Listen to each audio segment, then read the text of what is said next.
तो ये माता रमाबाई अंबेडकर पुलिस स्टेशन है। MRI मार्ग जो है हज हाउस के सामने है, हज हाउस से बिफोर है।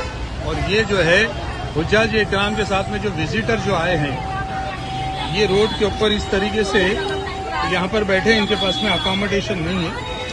और एक एक हाजी के साथ में 25-25, 50-50 लोग आए हैं। तो ये आप ये देखिए, अगर आपको भी इसी तरीके से अपने घर वालों को इतनी तादाद में लाना है तो ये रोड है आपके लिए, ये फुटपाथ है।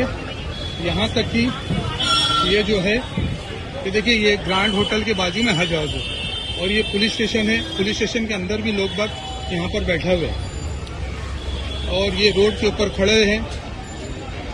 विजिटर जो है इनके साथ में जो आए हैं, हज हाउस तो एकदम काफी आगे आ रहा है।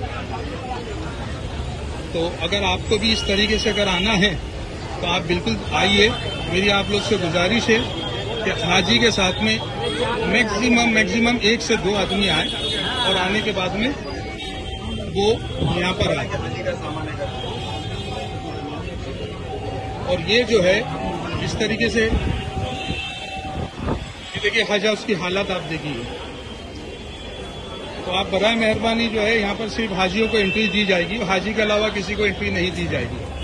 तो आप मेहरबानी करके मेरी आप लोग से गुजारिश है कि आप लोग जो है कम से कम तादाद में आए। और आने से पहला बेहतर तो ये होगा कि अपने रहने का इंतजाम कर आए।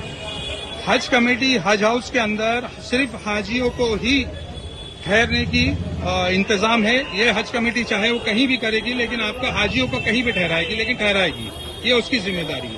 तो आप लोग से गुजारिश है मेरी कि आप लोग जो है इतनी बड़ी तादाद में लाएं।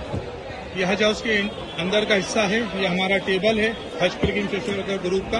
यहाँ पर सारे डॉक्यूमेंट्स वगैरह चेक होते हैं, वो सामने बुकिंग होती है, वो सब नेक्स्ट वीडियो के अंदर मैं आपको बताऊंगा मैं।